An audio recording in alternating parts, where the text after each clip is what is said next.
ओम नमो भगवते वासुदेवाय।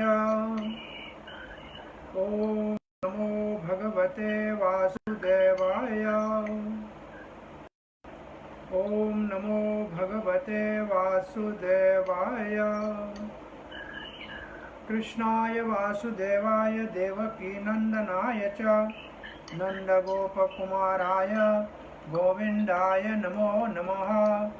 जय श्री कृष्ण चैतन्य प्रभु नित्यानंद श्री अद्वैत गदाधर श्रीवासादि गौर भक्त वृंदा। हरे कृष्णा कृष्ण कृष्ण हरे हरे हरे राम राम राम हरे हरे। अब सब भाग्यशाली जो भगवद गीता और भक्ति रसामृत सिंधु का अध्ययन कर रहे हैं, तो भक्ति रसामृत सिंधु के हम 12वें अध्याय का अध्ययन कर रहे हैं, जिसमें भक्ति के जो अन्य दिव्य अंग हैं उनका वर्णन किया गया है। जिसमें पहले हमने शास्त्रीय का मतलब है कि जो भक्ति के प्रतिपादक शास्त्र हैं, जो शास्त्र भक्ति के प्रतिपादक है, भक्ति के उन शास्त्रों का पठन करना, उन शास्त्रों का श्रवण करना, उन शास्त्रों का पूजन करना, उन शास्त्रों का लेखन करना। तो ये सब चीज़ें इसके अंतर्गत आई थी। पूजन भी है, लेखन भी है, और उसका लाभ क्या होता है? संकट का नाश होता है, भगवान नारायण घर में विराजते हैं और सारे पुण्य प्राप्त होते हैं। ये सब हम इसमें देख के आए हैं। तो उसके बाद जो कोट थे हमने उसमें देख लिए थे। अब मथुरा में रहना, तो इसमें 2 बातें यहाँ लिखी हैं। पहली बात हमने कहा था, जो यहाँ वाराह पुराण का श्लोक कहता है कि जो मूर्ख अन्य किसी स्थान को पसंद करता है मथुरा को छोड़ के, वो तो निश्चित रूप से माया से मोहित है। और इसके नीचे ब्रह्मांड पुराण में लिखा है, जो मथुरा मंडल में प्रवेश करता है, रहता है, उसने समझ लो कि सारे तीर्थों की यात्रा कर ली है। उसके बाद तीसरा है, अन्य पुराणों में ये लिखा है। क्या लिखा है अन्य पुराणों में?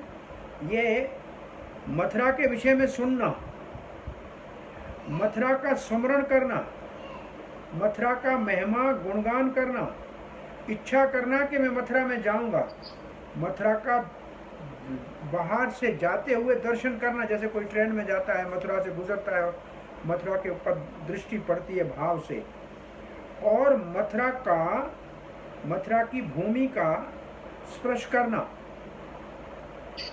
तो ऐसे ये सब एक से एक आगे आगे लाभ करने वाली। अपने घर में बैठे मथुरा वृंदावन का स्मरण करें, वृंदावन का गुणगान करें, वृंदावन जाने की इच्छा करें, वृंदावन को दूर से देख लें, भूमि को प्रणाम करें और वहाँ रहें, तो ये सब इच्छाएं पूरी करने वाली हैं। वो कौन सी इच्छा है? हर एक की। ये क्योंकि भगवान और भगवान का नाम और भगवान का धाम, ये तो चिंतामणि है, ये तो कल्प वृक्ष है। ये इच्छा आपकी पूरी करेगी जैसी आपकी इच्छा होगी। भगवान का प्रेम चाहिए तो भगवत प्रेम मिलेगा, भगवान की सेवा चाहिए तो सेवा मिलेगी, मुक्ति चाहिए तो मुक्ति मिलेगी, संसार का सुख चाहिए तो संसार का सुख में सब कुछ मिल सकता है। अब हम आगे बढ़ते हैं। इसके लिए शब्द क्या लिखा है हमारे पास? भक्तों की सेवा। ये लिखा है वैष्णवानाम सेवनम। तो इसका मतलब जो वैष्णव भगवान के भक्त हैं, उनका सेवन करना मतलब, अब इसके सेवन जो बहुत बड़ा भारी शब्द है, इसको समझना चाहिए। क्योंकि चैतन्य महाप्रभु ने भी गुलराज खान को गृहस्थों के धर्म के पालन के लिए बोला था कि कृष्ण सेवा कृष्ण, वैष्णव सेवा कृष्ण सेवन, कृष्ण सेवन कहा था और वैष्णव कहा था। तो सेवन का मतलब है जैसे हम भागवत, जैसे हम प्रसाद का सेवन करते हैं, भागवत का श्रवण करते हैं और भागवत का सेवा भी करते हैं। तो वैष्णव सेवन, इसका मतलब है वैष्णव से सुनना, वैष्णव का दर्शन करना, वैष्णव का दर्शन, वैष्णव का स्पर्श, वैष्णव का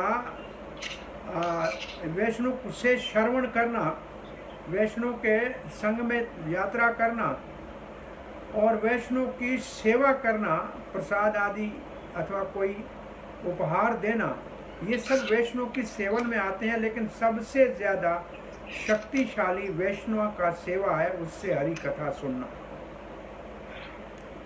तो वैष्णव के सेवन के लिए यहाँ भगवान शंकर पार्वती को कहते हैं, ये बहुत प्रसिद्ध श्लोक है। अगर आपको कहीं इस श्लोक का, या आराधनाम सर्वेशाम विष्णु आराधनम परम तत्परते तदयेव समर्चनम, श्लोक ढूंढ लेना, मिल जाएगा, कहीं भी होगा ये। तो इसमें भगवान शंकर कहते हैं, हे देवी पार्वती, आराधना सब में भगवान विष्णु की आराधना महान है, लेकिन उस महान है उसके तदीय अर्चनम, तदीय का मतलब भगवान विष्णु के जो जन है, हरिजन जो भगवान के जन है, तदीय कहते हैं। जैसे तुलसी को भी तदीय कहते हैं, वैष्णव भक्त को भी तदीय कहते हैं। उसके सेवन करने से भगवान ज्यादा प्रसन्न होते हैं। तो भगवान से, भगवान के भक्त को का सेवन करने से भगवान प्रसन्न होते हैं। और फिर हमारे भागवत के तीसरे स्कंद में और 7वें अध्याय के 19वें श्लोक में क्या कहा गया है कि हमारे को भक्तों के सेवक बनना चाहिए, क्योंकि उनकी सेवा करने से 3 लाभ होते हैं। देखो, भक्त की सेवा करने से 3 लाभ हो रहे हैं। कौन से 3 लाभ हो रहे हैं? तो शुद्ध भक्ति प्राप्त होती है, दूसरा संसार के संकट नाश होते हैं, और तीसरा कृष्ण प्रेम की प्राप्ति होती है। ये प्रभुपाद जी ने तात्पर्य में 3 चीजें लिखी है, आप देख लीजिए। इसको थोड़ा बड़ा कीजिए श्लोक को, तो मैं पढ़ लूं, थोड़ा बड़ा कीजिए। हाँ, यत सेवया भगवतः कूटस्थयः मधुद्वेषः रतिरासो भवेत त्रेव अतिभरः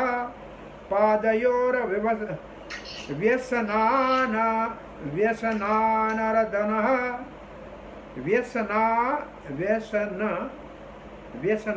व्यसन अर्दन। ये सेवया भागवता, जो भागवत पुरुषों की सेवा करता है। भागवत का मतलब जो भगवान के संबंध में है। कूटस्थय मधु द्वेष, ये भगवान का नाम। मधु द्वेष तो भगवान को कहते हैं, जो मधु राक्षस का शत्रु है। कूटस्थ, कूटस्थस्य, कूटस्थस्य का अर्थ क्या है? देखिए शब्दार्थ में, कूटस्थस्य, कूट, हाँ, मधु द्वेष,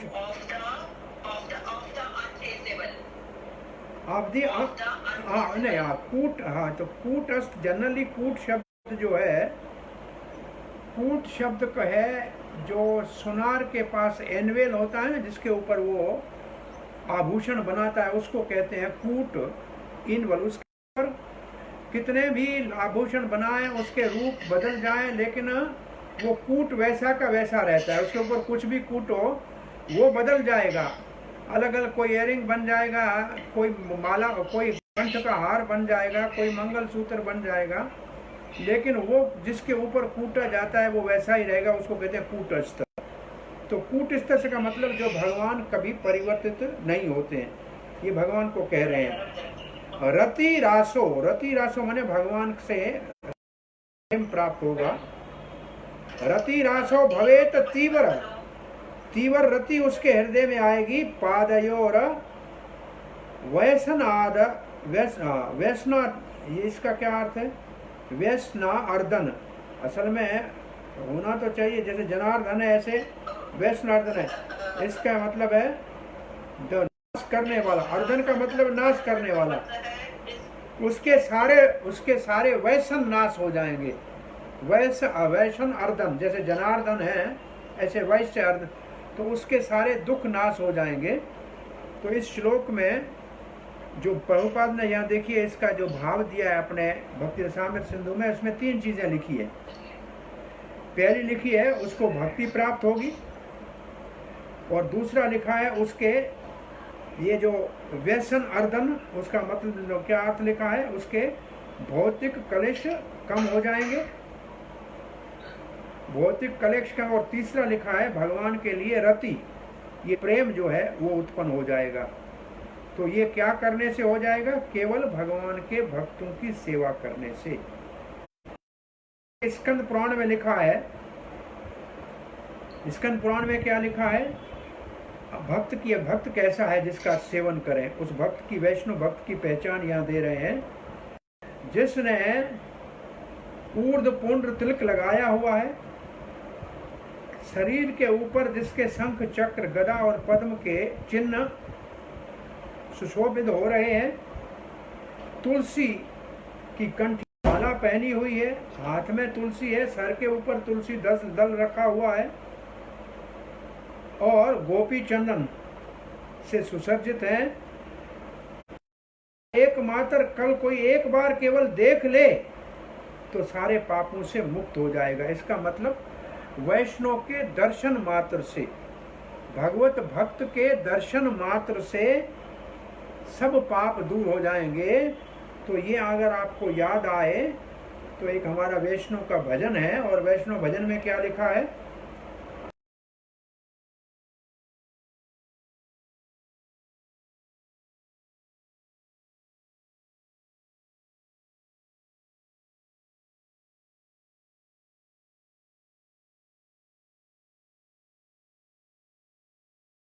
मात्र गंगा से वैष्णव को महान कहा गया है कि उसका केवल दर्शन हो जाए, उस दर्शन मात्र से पाप से निवृत्ति हो जाएगी। तो कितना भाग्यशाली है कोई भक्त का दर्शन कर लेता है। अब आज भगवान श्री कृष्ण अर्जुन को कहते हैं कि जो कहता है कि मैं कृष्ण में आपका भक्त हूं, उसको मैं नहीं जानता हूं, लेकिन जो कहता है मैं कृष्ण आपके भक्त का भक्त हूं, वो भक्त मुझे बहुत प्रिय है, वही मेरा असल में भक्त है। प्रभुपाद जी कहते हैं इसका अर्थ ये है कि जो भगवान के भक्तों की सेवा करता है वो भगवान को प्रिय है, और वही भगवान को पा सकता है। और फिर प्रभुपाद जी हम सबको एक सलाह दे रहे हैं, परामर्श दे रहे हैं, एडवाइस दे रहे हैं। इसलिए भक्ति में बढ़ने के लिए भगवान के शुद्ध भक्त गुरुजनों का आश्रय लेके भक्ति को शुरू करना चाहिए।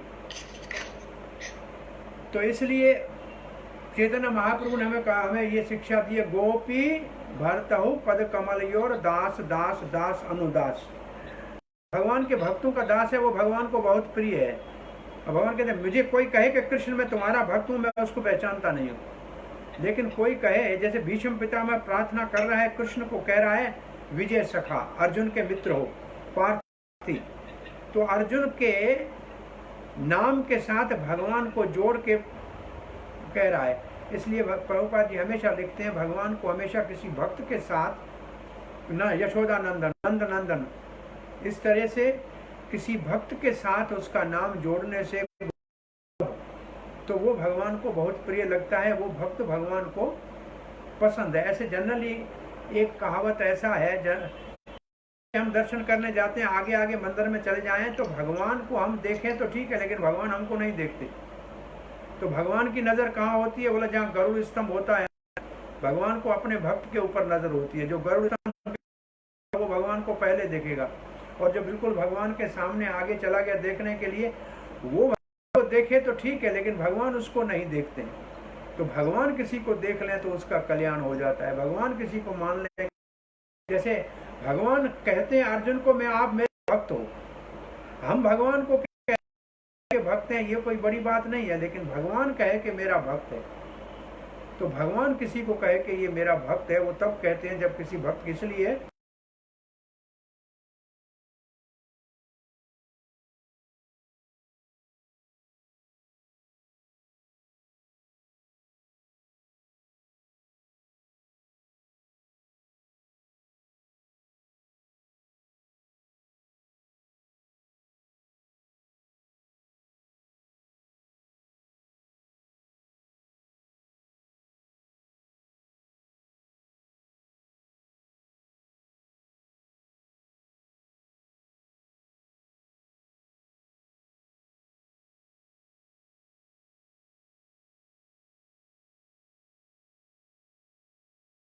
रूप गोस्वामी कहते हैं जो भक्ति के अंग भगवान के लिए हैं वो सारे के सारे अंग भक्तों के लिए भी है। जैसे भगवान का गुणगान करना चाहिए तो भक्तों का गुणगान करना चाहिए। जैसे यहाँ विशेष रूप से भक्त की मर्यादा है। मैं भक्त, जैसे प्रभुपाद ने लिखा है, गुरु, अपने गुरु का शरण लेना चाहिए, तो गुरु का भी वैसे पूजन होता है, भगवान का पूजन होता है। गुरु की भी वैसे महिमा होती है जैसे ऐसे।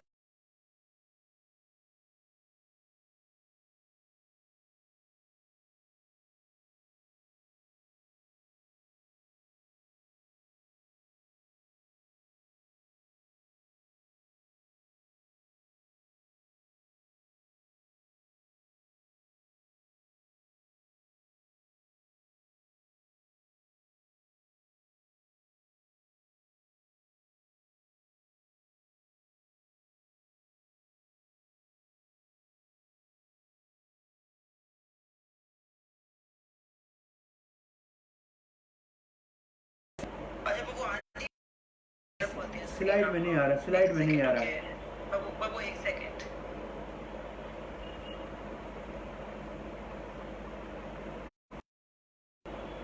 बाबू अब आ रहा है? अब आया। तो यहाँ लिखा है यथा वैभव महोत्सव, यथा वैभव महोत्सव। इसकी परिभाषा ये है कि भगवान जो हमारा आर्थिक सामर्थ्य है उस आर्थिक सामर्थ्य के अनुसार भगवान का सेवा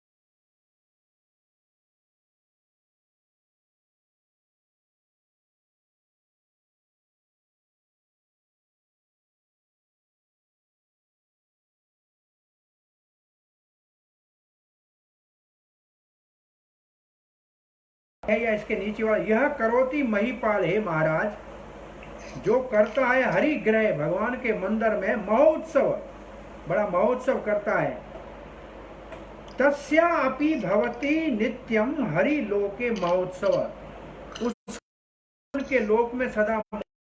इसका मतलब भगवान के लोक में भगवान का पार्षद होके वहां महोत्सव देख सकता है। तो ऐसे भगवान के ऊर्जाद्रो, ऊर्ज व्रत, ऊर्जा कहते हैं असल में ऊर्जा महीना, और ऊर्जा ऊर्जेश्वरी है राधा रानी। तो राधा दामोदर का कार्तिक में यहाँ ऊर्ज व्रत के लिए लिखा है। कार्तिक आता है उसका नवंबर, प्रभुपाद ने अक्टूबर नवंबर लिखा है। और विशेष वृंदावन के मंदिरों में तो हम सब जानते हैं कि दामोदर का पूजन होता है। दामोदर का अर्थ सबको आता है। दाम का मतलब रस्सी, उदर का मतलब पेट।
के प्रचार के कार्यों में अमेरिका में राधा दामोदर संकीर्तन पार्टी थी, जहाँ ठाकुर जी राधा दामोदर के राधा कृष्ण को लेके वो बस में चलते थे।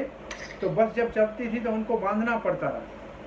तो एक दिन विष्णुजन स्वामी ने कहा, श्रील प्रभुपाद मुझे बहुत कष्ट होता है, रस्सी से कृष्ण को, हमको राधा कृष्ण को बांधना पड़ता है, बस चलती है। प्रभुपाद हंसने लगे कि हमारा कृष्ण बहुत शरारती है, इसको माँ यशोदा ने बांधा था, इसका नाम दामोदर है, तब से उस विग्रह का नाम ही होगा राधा दामोदर संकीर्तन पार्टी।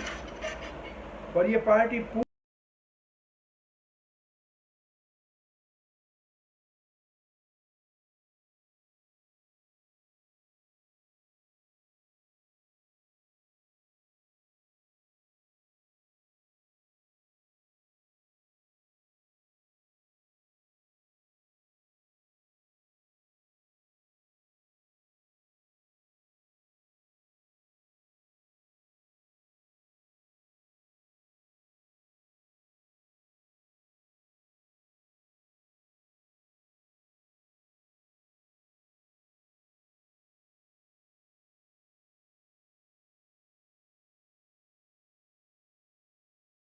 भगवान मुक्ति तो दे देते हैं, भौतिक सुख भी दे देते हैं, लेकिन अगर कोई मथुरा में कार्तिक का व्रत का पालन करे तो उसको अपनी भक्ति देते हैं। तो प्रभुपाद जी कहते हैं इसका अर्थ ये है कि भक्ति भगवान सबको सरलता से नहीं देते हैं। पढ़ के आए हैं, भक्ति सुदुर्लभा है। ये सुदुर्लभा कौन सी भक्ति है? भाव भक्ति सुदुर्लभा है। क्यों दुर्लभा है? कि अपने प्रयास से नहीं मिलती, भक्त की और भगवान की कृपा से मिलती है। और दूसरा इसका कारण क्यों है सुदुर्लभा का? इसलिए कि भगवान, क्या हो रहा है बेटा?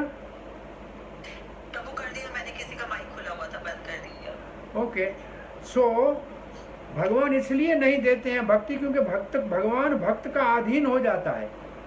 तो इसलिए यहाँ ये लिखा गया है कि मथुरा में कोई, मथुरा का मतलब है वृंदावन, मथुरा मंडल में विशेष रूप से गोवर्धन है, राधा कुंड है, नंदगांव है, बरसाना है, ये सारा जो है मथुरा मंडल, इसमें अगर कोई कार्तिक का व्रत करे, बहुत से हमारे भक्त करते हैं। हमारा इस कृष्ण बलराम मंदिर में ये सबसे बड़ा फेस्टिवल साल का है, कार्तिक का एक पूरा महीना। तो भगवान अपनी भक्ति देते हैं, अपनी भगवान भक्ति देते हैं, नहीं तो उसका मतलब है उसको बाकी तो सब चीज़ें अपने आप मिल जाती हैं। तो ये इसके बाद हमारे पास दोबारा आ रहा है। असल में ये देखो ऐसा ही है जैसा 57 हम देख के आए हैं यहाँ, लेकिन यहाँ लिखा है भगवान के जन्म उत्सव। हरे कृष्णा।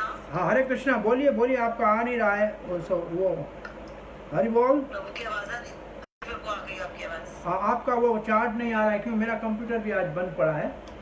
सो अब है, प्रभु मैंने खोल दिया। अब ये आइटम हमारा आ रहा है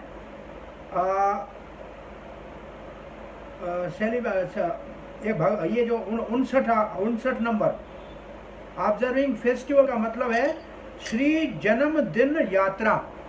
ये शब्द लिखा है श्रील रूप गोस्वामी ने। तो यहाँ सामान्य प्रभुपाद ने ये शब्द लिखा है, लेकिन 3 कारण हैं कि विशेष रूप से ये जन्माष्टमी उत्सव का वर्णन है। एक कारण तो ये है कि रूप गोस्वामी ने लिखा है श्री जन्मदिन यात्रा। दूसरा कारण 6ठे अध्याय में जहाँ 64 अंग लिखे हैं वहाँ श्रील प्रभुपाद ने लिखा है भगवान के जन्मदिन को मनाना। और तीसरा यहाँ भविष्य पुराण में भगवान से भक्त कहता है कि माता देवकी के यहाँ आपका कब प्रकट हुआ, भगवान हमको उस तिथि का पता लगे तो हम बड़े उत्सव के साथ, हे केशी राक्षस को मारने वाले, वो हम उसको बड़े प्रेम से मनाना चाहते हैं। हम आपके शरणागत भक्त हैं। तो ये 3 बातें बता रही हैं कि ये उत्सव मनाना और ऊपर उत्सव मनाने में थोड़ा सा सूक्ष्म अंतर है। कल संभवतः हम थोड़ा सा इसके ऊपर चर्चा करेंगे कि बहुत से नेम हैं जो रिपीट हुए हैं, 2-2 बार 3-3 बार आए हैं, लेकिन उसमें थोड़ा सूक्ष्म अंतर है। तो इनमें सूक्ष्म अंतर है कि वहाँ उसमें तो कोई भी उत्सव है, लेकिन इसमें विशेष रूप से जन्मदिन उत्सव मनाया जाए। तो भविष्य पुराण में ऐसा करने से क्या होगा? भगवान प्रसन्न होते हैं। हमारे अपने जन्मदिन पे कोई हमें हैप्पी बर्थडे बोलता है, हम खुश होते हैं। तो भगवान के जन्मदिन के कोई उत्सव मनाता है, ये तो 6-6 दिन उत्सव चलता है जन्माष्टमी का। ओ नंद उत्सव तक न उत्सव, दूसरे दिन नंद उत्सव होता है, छठी होती है। तो ये जो ऐसे भगवान के उत्सव और बलराम पूर्णिमा से ही सब उत्सव शुरू हो जाते हैं, झूलन यात्रा से लेके। तो ये पूरे उत्सव जो मनाते हैं भगवान के जन्मदिन के उपलक्ष्य में, उनसे भगवान प्रसन्न होते हैं। हमारा अब जो है इसके बाद पांच अब जो अंग हैं भक्ति के, जो श्रेष्ठ अंग है वो यहाँ बताए जा रहे हैं। अब 59 से लेके 64 तक ये हैं भक्ति के सर्वश्रेष्ठ अंग। और अंगों को श्रील रूप गोस्वामी फिर एक बार एक अध्याय में इनका दोबारा वर्णन करेंगे, क्योंकि ये बहुत महत्वपूर्ण अंग हैं। तो 13वें अध्याय में फिर नाम आएगा। तो आइए, पहला अंग है, पहले अंग का नाम क्या लिखा है? श्री मूर्तेर अंग्रिही सेवने प्रीति। श्री मूर्ति मतलब भगवान के विग्रह का, अंग्री कहते हैं चरण कमल को, भगवान के चरण कमल को कहते हैं अंग्री। जैसे एक भक्त है, भक्त प्रभुपाद का शिष्य मायापुर में, पंकज अंग्री मतलब चरण कमल। तो भगवान के चरणों के विशेष रूप से चरणों को अंग्री कहते हैं। तो श्री मूर्ति अंग्री प्रीति सेवा कैसे करी जाए? सेवन प्रीति, उसकी सेवा में प्रीति हो। तो श्रद्धाया श्री मूर्ति है सेवन, श्रद्धा से श्री विग्रह की सेवा करे। आदि पुराण में ऐसे लिखा है, जो भगवत नाम का उच्चारण करता है और भगवान की सेवा में लगता है, उसको केवल मुक्ति नहीं मिलती है, उसको प्रेम भक्ति मिलती है, जिसके साथ मुक्ति आदि तो दासी की रूप में उसको अपने आप मिल जाती है। अब इसके बाद प्रभुपाद जी यहाँ मुक्ति की परिभाषा कर रहे हैं। मुक्ति किसको कहते हैं? भौतिक बंधनों से मुक्त होना। और इसके ये जो निराकारवादी हैं, जो ज्ञानी हैं, जो निर्विशेषवादी हैं, वो ब्रह्म में लीन होते हैं, वहाँ उनकी मुक्ति समाप्त होती है। लेकिन भागवत में मुक्ति की दूसरी परिभाषा है। भागवत में मुक्ति की परिभाषा है अन्यथा स्वरूप त्यजन। जो अन्य हमारा स्वरूप है उसको हम छोड़कर स्वरूपम व्यवस्थितम, स्वरूप में व्यवस्थित हो जाएं, तो उसको मुक्ति कहते हैं। भागवत के अनुसार अन्य स्वरूप जो है उनको छोड़कर, उनको त्याग कर अपने स्वरूप में मतलब सेवा में, तो असल में वैष्णव में मुक्ति के बाद असली भक्ति शुरू होती है। शुद्ध भक्ति मुक्ति के बाद शुरू होती है। तो इसका मतलब जो भगवान के प्रेम से अर्चा विग्रह का सेवन करता है, उसको मुक्ति के बाद जो शुद्ध भक्ति है भगवान की, वो प्राप्त होती है। तो आदि पुराण में ये जो कहा गया है, तो भगवान का भक्त केवल भगवान के अर्चन करने से इतना संतुष्ट हो जाता है कि उसकी और कोई इच्छा नहीं रहती है, लेकिन फिर भी ये सब चीज़ें उसको अपने आप मिल जाती हैं, उसको उनकी आवश्यकता भी नहीं है, उसके लिए उनका कोई महत्व नहीं है। तब इसका मतलब है मोक्ष लघुकृता, उसके लिए मोक्ष भी छोटा हो गया। अब दूसरा मुख्य अंग आ रहा है भागवत का। ये भागवत के लिए क्या शब्द लिखा है? वो थोड़ा ऊपर, हाँ, ये भागवत के लिए शब्द है श्री भागवत अर्थ आस्वादो। श्री भागवत के रस का आस्वादन करना। अब यहाँ अपने स्लाइड में जो सारा प्रभुपाद जी का यहाँ लिखा हुआ है उसके सारांश लिखा है, लेकिन इस सारांश लिखने से पहले आप भागवत के पहले स्कंद का दूसरा श्लोक, चरण का तीसरा श्लोक, उसके भावार्थ को प्रभुपाद ने यहाँ दिया है। निगम कलपत्रो गलितम फलम सुख मुखाद अमृत संयो। ये जो श्लोक है ये निकालिए, हम बड़ा कीजिए, थोड़ा नजदीक लाइए, थोड़ा बड़ा कीजिए। निगम कलपत्रो गलितम फलम। निगम कहते हैं वेद को। निगम का दो अर्थ है, एक तो अर्थ है जो ऊपर से नीचे तक ज्ञान आए, उसको कहते हैं निगम, नीचे उतर आए। और निगम कहते हैं वेद को, जिसको आसानी से कोई उस पर पहुंच नहीं सके, जिसके पास आसानी से पहुंचना मुश्किल हो। ये वेद क्या है? कल्पतरो, ये सबकी इच्छा पूरी करने वाला है। ये कल्प वृक्ष है, उसका गलितम फलम, उसका पका हुआ फल है श्रीमद् भागवतम। लेकिन और रसीला हो गया है। कैसे? सुख मुखाद अमृत द्रव्य संयुतम। सुखदेव महाराज के मुख से जब प्रवाहित हुआ है तो ये और रसीला और अमृत जैसे रस इसका हो गया है।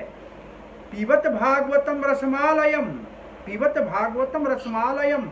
आलय कहते हैं समुद्र को, ये रस का सागर है।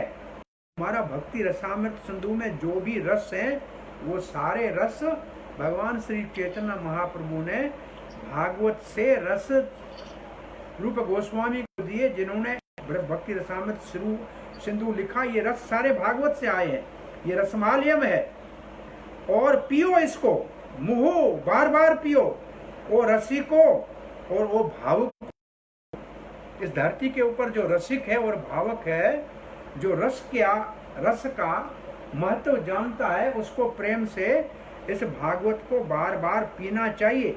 और प्रभुपाद जी इसके बाद इस श्लोक का इधर लंबे भावार्थ में ये सब चीज़ें लिखती हैं, आप लिखी हैं। अब आप वापस स्लाइड पे आइए। ये सब चीज़ें लिखी हैं कि भागवत क्या है। फिर भागवत परंपरा से आना चाहिए। जैसे पेड़ के ऊपर आम पका हुआ है तो कोई डाली, ऊपर वाली डाली से कोई उतार के नीचे वाली डाली पे बैठे को दे, नीचे वाली डाली वाला उतार के उससे नीचे वाली डाली को दे। ऐसे भगवान कृष्ण ने ये भागवत नारायण के माध्यम से ब्रह्मा जी को दी, ब्रह्मा जी ने ये नारद जी को दी, नारद जी ने ये व्यासदेव को दी, व्यासदेव ने ये सुखदेव महाराज को दी, और सुखदेव के बाद सूत गोस्वामी ने सुनी। और इस तरीके से परंपरा से ये भागवत आ रही है। तो एक तो भागवत की परंपरा होनी चाहिए। तो एक तो भागवत के लिए हमारे इसमें लिखा है ये वेद रूपी कल्प वृक्ष का पका हुआ फल है।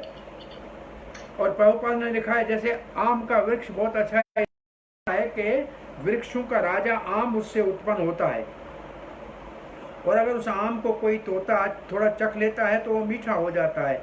ऐसे भागवत रूपी पके फल को सुखदेव महाराज के मुख से और अमृत जैसा मीठा होके रसीला हो गया है। और फिर प्रभुपाद ने यहाँ एक बात विशेष लिखी है कि भागवत सुननी चाहिए, लेकिन भागवत चाहिए भक्तों के मुख से।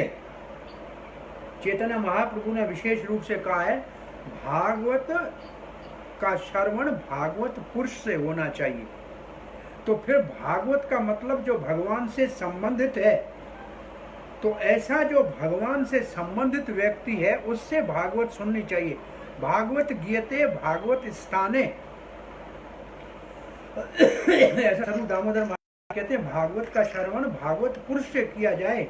तो इसलिए भागवत एक तो भागवत है श्रीमद् भागवत, जो भगवान का वाणी के रूप में अवतार है, वांगमय और स्वरूप है। एक भागवत पुरुष है जो इस भागवत के अनुसार जीवन जीता है, भगवान की प्रेम भक्ति का रस आस्वादन करके इस भागवत का पठन पाठन और प्रचार करता है। वैसे हम जानते हैं उत्तम भागवत जैसे होता है। प्रभुपाद उत्तम भागवत के रूप में जो भागवत हमारे पास उपलब्ध है, उस भागवत में पुरुष भागवत भी प्रभुपाद जी हैं, और उसमें भागवत स्वयं ग्रंथ भी है और प्रभुपाद के तात्पर्य उसके साथ हैं। तो ये डबल भागवत हमारे भागवत में है। और तीसरा कोई भगवान का प्यारा वैष्णव जब प्रेम से इसकी कथा करता है तो 3 भागवतों की एक त्रिवेणी संगम बन जाता है और वहाँ अमृत का प्रवाह होने लगता है। तो यहाँ ये लिखा है। और उसके बाद लिखा है,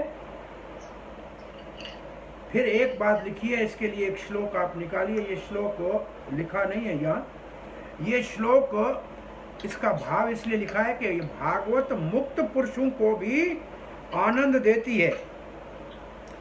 ये भागवत मुक्त पुरुष को आनंद देती है।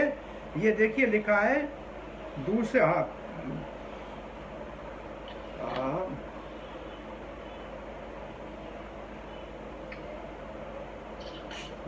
ये जो श्लोक है ये तो दूसरे स्कंद के 7वें अध्याय में है, जहाँ भागवत सुखदेव गोस्वामी जो निवृत्त ये है, और ये है 9वां श्लोक। ये तो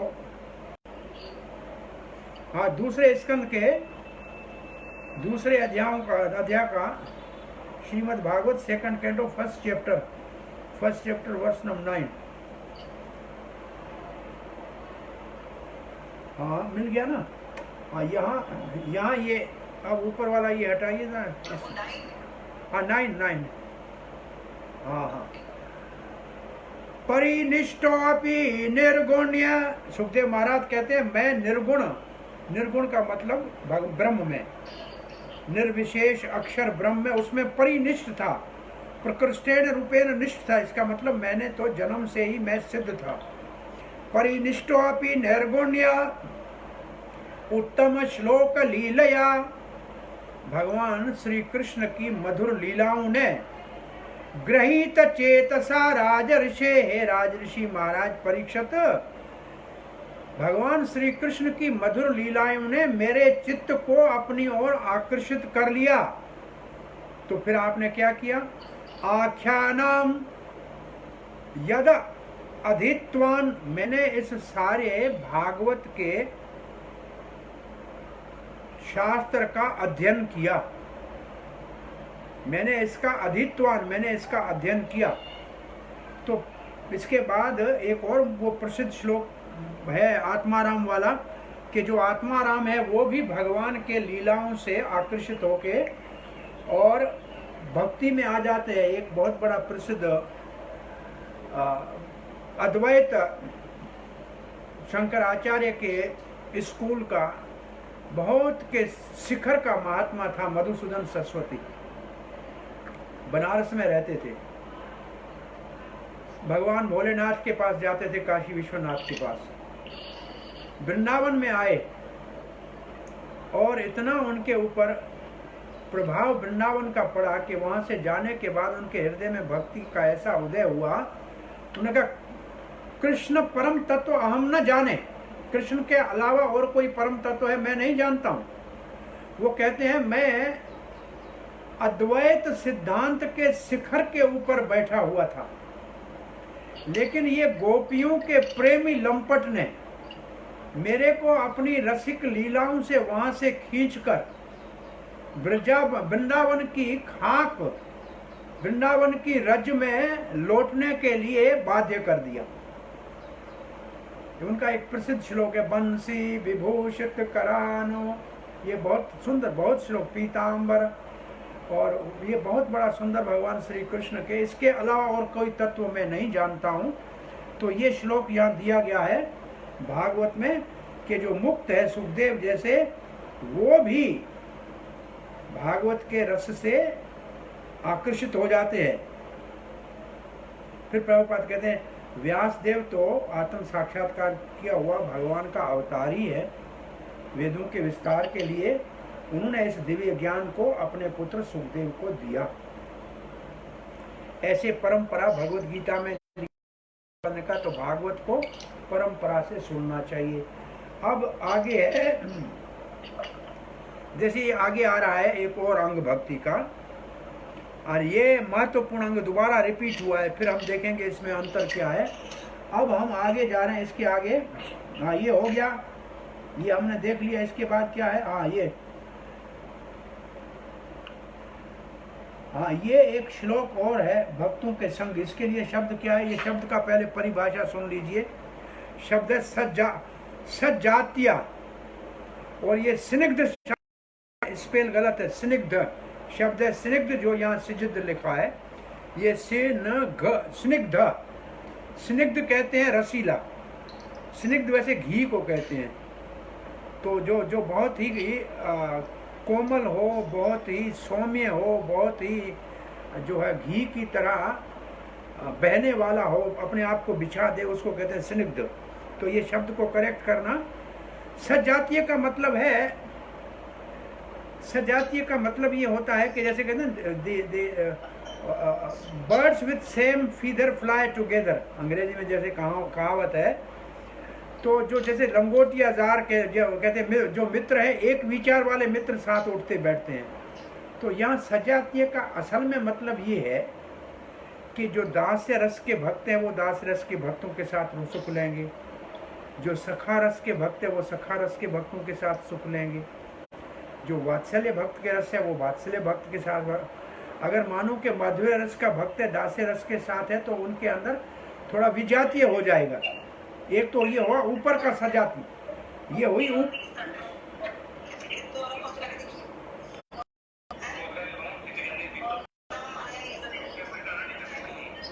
हरे कृष्णा हरे कृष्णा।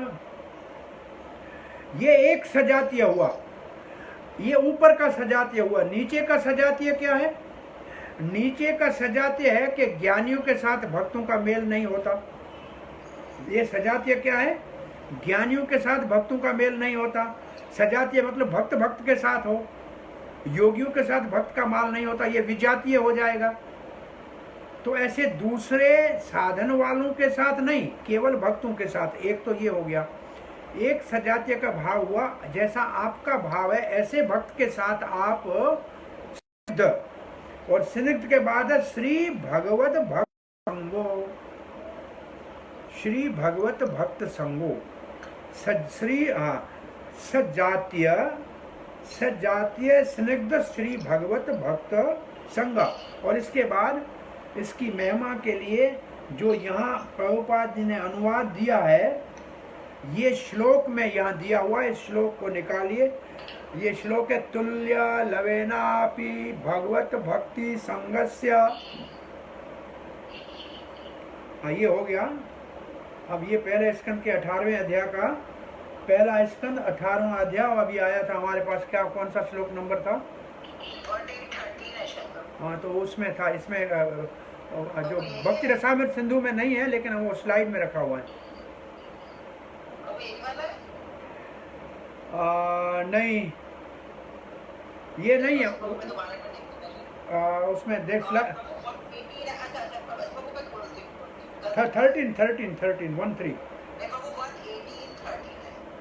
118 उसका पहला शब्द होना चाहिए तुल्य अपि लवे न। हाँ, तुल्याम लवेनापि न स्वर्ग भवम भगवत संगी संगस्य मर्त्यानाम किम उताशीष। ये सनक आदि ऋषि कह रहे, जो हमारे पुस्तक में लिखा हुआ है। इसमें जहाँ भागवत में सनक आदि ऋषि नैमिषारण्य में सूत गोस्वामी से कह रहे हैं, ये श्लोक है। तो यहाँ आप इस जहाँ अपने किताब में ये इसके सामने श्लोक का नंबर लिख दें तो आसानी होगी। तुल्यापि का मतलब तुलना करो, लवे नापी एक लव मात्र से। लव मात्र का मतलब सेकंड का भी कोई एक 11वां ऐसा भी नहीं है। तुलना करके देखो, किससे? भगवत भक्ति संगस्य, भगवत संगी संगस्य, भगवान का जो संगी है उसके संग की तुलना करके देखो कितना संग किया हो। लवे नापी एक सेकंड, फ्रैक्शन ऑफ सेकंड भी भगवत भक्ति के संगी का संग अगर किया है तो उसकी तुलना न स्वर्गम, स्वर्ग से नहीं की जा सकती, न अपुनर्भवन मतलब मुक्ति से नहीं की जा सकती। न अपुनर्भवन का मतलब वापस नहीं आए, मतलब मुक्त हो जाए, तो उसकी तुलना मुक्ति से भी नहीं की जा सकती है।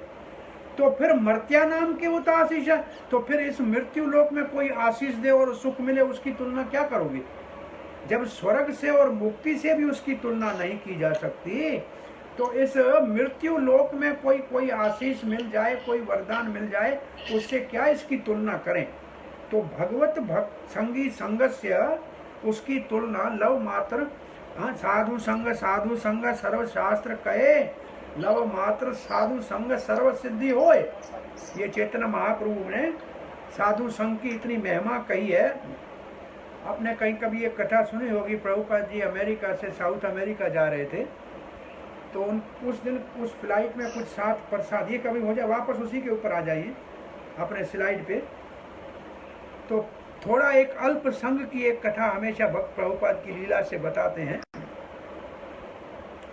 कि प्रभुपाद जी अमेरिका से साउथ अमेरिका जा रहे थे, तो उस दिन कोई फ्लाइट का टाइम ऐसा होगा कि साथ में भोजन प्रसाद का कोई व्यवस्था नहीं था।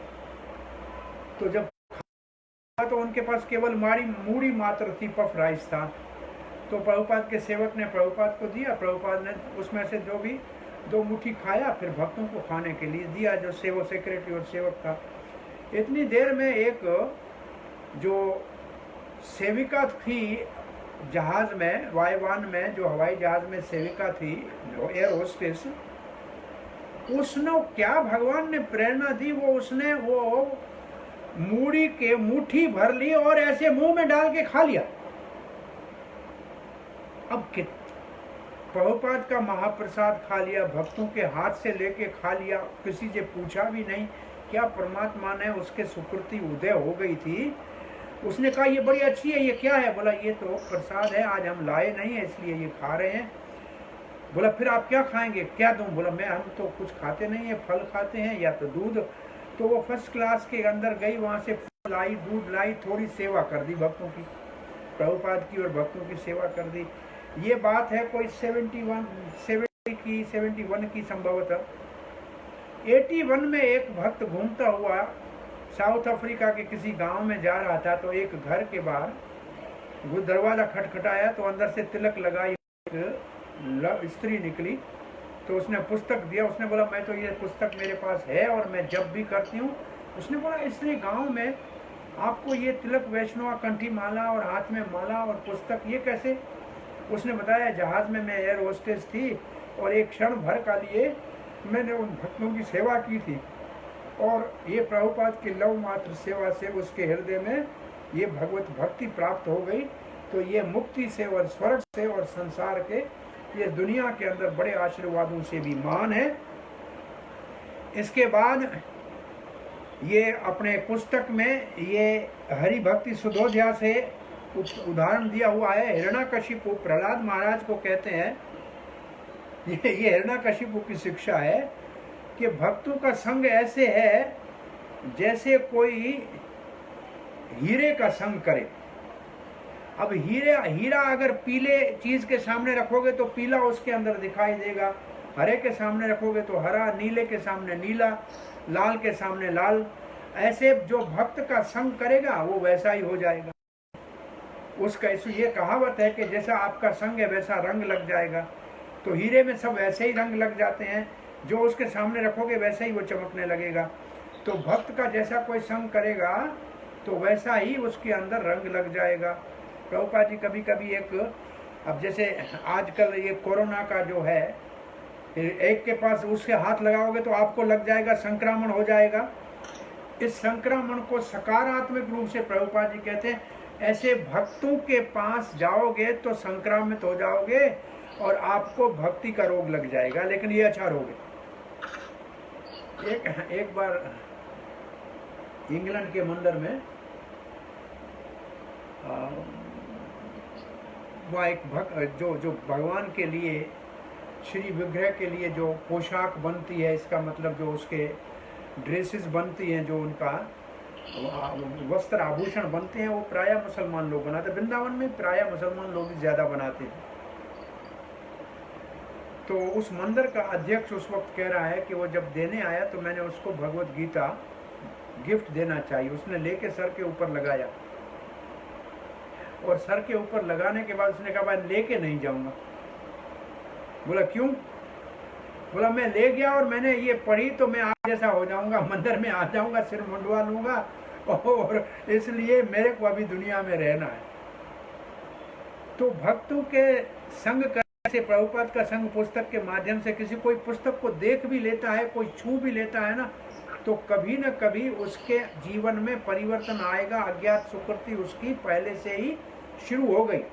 और दूसरा उदाहरण प्रभुपाद ने इस विषय में दिया है, अगर पुरुष जो है उसमें पुरुषत्व है और स्त्री में रोग नहीं है तो विवाह से पुत्र का, संतान का उत्पन्न होता है।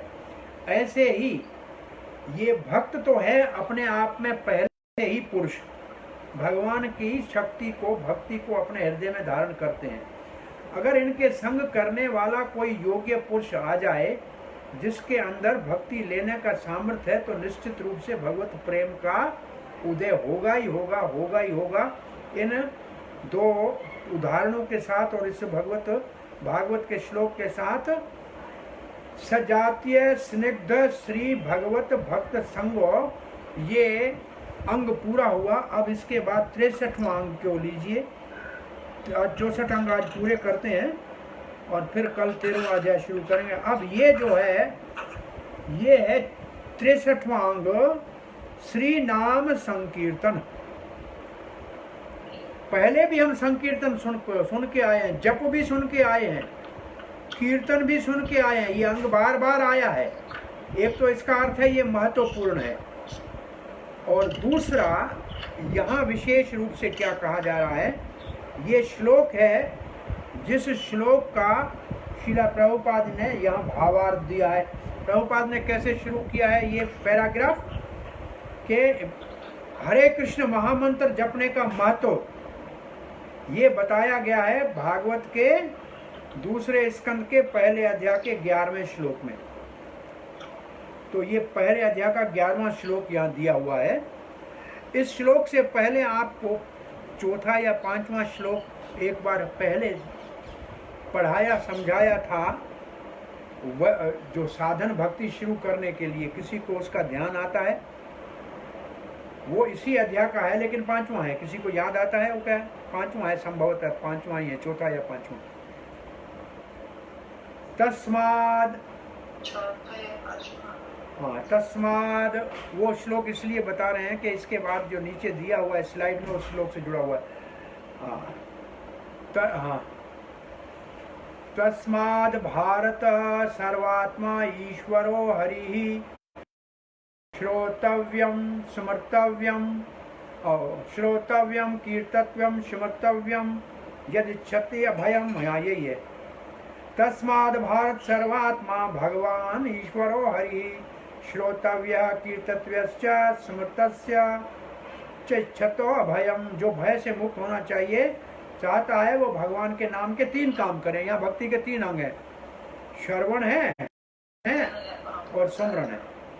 अब इसको सुनते सुनते मानो कि कोई प्रश्न पूछे, ये 3 बहुत ज्यादा है, कोई एक बताओ, तो इन तीनों में एक कौन सा महान है? तो ये 11वां श्लोक है एक। अब 11वें पे आइए तो वो एक अंग है। यहाँ 3 है, वहाँ केवल एक है। इसी में इसी प्रसंग में चल रहा है। और यहाँ निर्गुण्य, निर्गुण्य तो नहीं है, इसमें दूसरा है, क्या शब्द है? एतान् निर्विद्यमानानाम् इच्छताम् अकुतो भयम् योगिनां नृपनिर्णीतम् हरेर्नाम अनुकीर्तनम्। यहाँ अपने पुस्तक में हम इन सब शब्दों का अर्थ भक्ति रसामृत सिंधु में आप नोट करना। पहले लिखा है एतान निर्विद्यमानानाम। जो निर्विद्य है मतलब जिन्होंने सारे भोगों का त्याग करके ज्ञान के मार्ग से भगवान में लीन होना चाहते हैं, इसका मतलब ज्ञानी। इच्छताम, इसका मतलब जिनकी इच्छाएं हैं, जिनकी इच्छाएं स्वर्ग आदि को भोगने की भी है। और अकतो भयम का मतलब जो भय से मुक्त होना चाहते हैं, ये सबके लिए है। और योगी नाम, जो योग सिद्धियां चाहते हैं, हे नृप, हे राजन निर्णीतम, उन्होंने निर्णय करके बताया है। हरे नाम अनुकीर्तनम, हरि का नाम अनुकीर्तन का मतलब क्या है? अनु का हमने पहले शब्द पढ़ा है, अनुशीलम, अनुशीलनम भक्तिरोत्तम। अनु का मतलब है पीछे चलकर, चरण चिन्हों में चलकर, निरंतर शुद्ध भक्ति, अनन्य भक्ति। तो ये अनुकीर्तनम, इसका भाव क्या है? इसका भाव ये है कि प्रेम से भक्त कीर्तन करता है उसको छोड़ो, लेकिन कोई ज्ञान से मुक्त होना चाहता है तो उसको भी कीर्तन का सहारा लेना पड़ता है। जो अगर संसार का सुख भोग और भगवत और स्वर्ग आदि का सुख भोगना चाहता है, या भय से मुक्त होना चाहता है, या योग सिद्धियां चाहता है, तो भी महाराज सबने निर्णय करके ये बताया है कि भगवान का नाम अवश्य लेना पड़ेगा।